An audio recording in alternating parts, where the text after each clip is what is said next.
కూటమి ప్రభుత్వ హయాంలోనే ఉమ్మడి తూర్పు గోదావరి జిల్లాలో ఎక్కడ చూసినా ఇసుక మట్టి అక్రమ దందా విస్తృతంగా జరుగుతుంది. ప్రాంతంతో సంబంధం లేకుండా ఎటు చూసినా ప్రకృతి వనరుల దోపిడీయే లక్ష్యంగా ప్రజాప్రతినిధులు వ్యవహరిస్తున్నారు. నేతల అండతో దిగువ స్థాయి నాయకులు ఏకంగా చెరువులను ఖాళీ చేసేస్తున్నారు. గ్రామానికి ఉపయోగపడే వనరులను సైతం నిట్ట నిలువుగా దోచుకుంటున్నారు. తూర్పు గోదావరి జిల్లా మల్లంపూడిలో ఓ జనసేన నేత మట్టి తవ్వకాల కోసం గ్రామానికి ఉపయోగపడే చెరువునే ఖాళీ చేయించాడని గ్రామస్తులు తీవ్ర ఆందోళన వ్యక్తం చేస్తున్నారు. గ్రామాల్లో కూటమి దిగువ స్థాయి నేతల ఆగడాలకు అంతు లేకుండా పోతోంది. ప్రకృతి వనరులను కొల్లగొట్టే ప్రక్రియ జోరుగా సాగుతోంది. అధికారులు కూడా ఈ వ్యవహారాలను చూసి చూడనట్లు వదిలేయడంతో క్షేత్రస్థాయిలో కూటమి పార్టీల అనుచరులు అడ్డగోలు వ్యవహారాలకు పాల్పడుతున్నారు.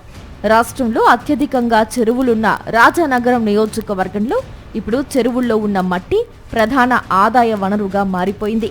చెరువులు లోతు చేసే ప్రక్రియ పేరిట భారీగా మట్టి తవ్వకాలు జరిపి లక్షల రూపాయలు దండుకుంటున్నారు.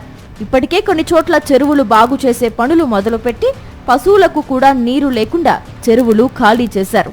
మరోవైపు 10 రోజుల్లో ఖరీఫ్ పనులు ప్రారంభమవుతున్న సమయంలో రాజానగరం మండలం మల్లంపూడి గ్రామంలో ఉన్న బాపనమ్మ చెరువుకు గండి కొట్టి మట్టి కోసం చెరువు ఖాళీ చేసేశారు. నేను ఊరికెళ్ళొత్తులోకి గండి కొట్టేశారండి. ఏదై గండి ఎవరు కొట్టారా అంటే పప్పు భీమరాజు గారు, జనసేన నాయకుడు పప్పు భీమరాజు గారు ఆదానంలోనే మట్టి తవ్వుకోనకని ఇంజిన్ వేసి మిషన్ అక్కడ ఎట్టి గండి తవ్వేశారండి. మరి నన్ను అందరూ కలిసి అడుగుతాండి. అప్పుడు మిషన్ అట్టిపోయారు. ఇప్పుడు మనం చేస్తామని ఏర్పాటు చేస్తున్నారు. మా పంట అయితే మొత్తం పోయిందండి. ప్రభుత్వం వారు మాకు న్యాయం చేసి మా పంట పండే మార్గం చూడాలండి. మెట్ట ప్రాంతంలో ఖరీఫ్ సాగు పనులు త్వరగా ప్రారంభమవుతాయి. 3 డెల్టాల పరిధిలో జూన్లో గోదావరి కాలువలు ప్రారంభమైన తరువాతే ఖరీఫ్ సాగు మొదలు పెట్టడం ఆనవాయితీ. అయితే మెట్ట ప్రాంతంలో ముఖ్యంగా గోకవరం, కోరుకొండ, రాజానగరం మండలాల్లో కాలువలపై కంటే చెరువులపై ఆధారపడి సాగు ఎక్కువగా చేస్తారు. వాటిలో మల్లంపూడి గ్రామంలో ఉన్న బాపనమ్మ చెరువు పరిధిలో ఎక్కువగా వరి సాగు జరుగుతుంది. చుట్టుపక్కల చిన్న సన్నకారు రైతులకు బాపనమ్మ చెరువు నీరే ఆధారం. ఈ నేపథ్యంలో గ్రామంలోని జనసేన పార్టీకి చెందిన పప్పు భీమరాజనే ఆధ్వర్యంలో చెరువుకు గండి కొట్టడంపై గ్రామస్తులు ఆగ్రహం వ్యక్తం చేస్తున్నారు. చెరువు వెనకాల 20 ఎకరాల నాయకుడు చెరువులో నీళ్ళు లేకుండా తీసేది పప్పు భీమరాజు, జనసేన నాయకుడు. 20 ఎకరాలు బీడెడిపోయిందండి. ఇప్పుడు చెరువులో నీళ్ళు సూపర్ బయటికి లాగేసాడు. ఆకుమల టైం అంటే ఇప్పుడు ఆకుమల పోసుకోవాలా. ఆకుమల పోతారని నీళ్ళు లేదండి ఇక్కడ. ఆ దౌర్జన్యం చేసి మా చిన్నాన్ని కొట్టబోయి ఊళ్ళో దౌలైతే పర్యటన తీసుకొచ్చిన మమ్మల్ని తీసుకొచ్చిన సూపర్ గొట్టద వేసి ఉందండి ఇక్కడ.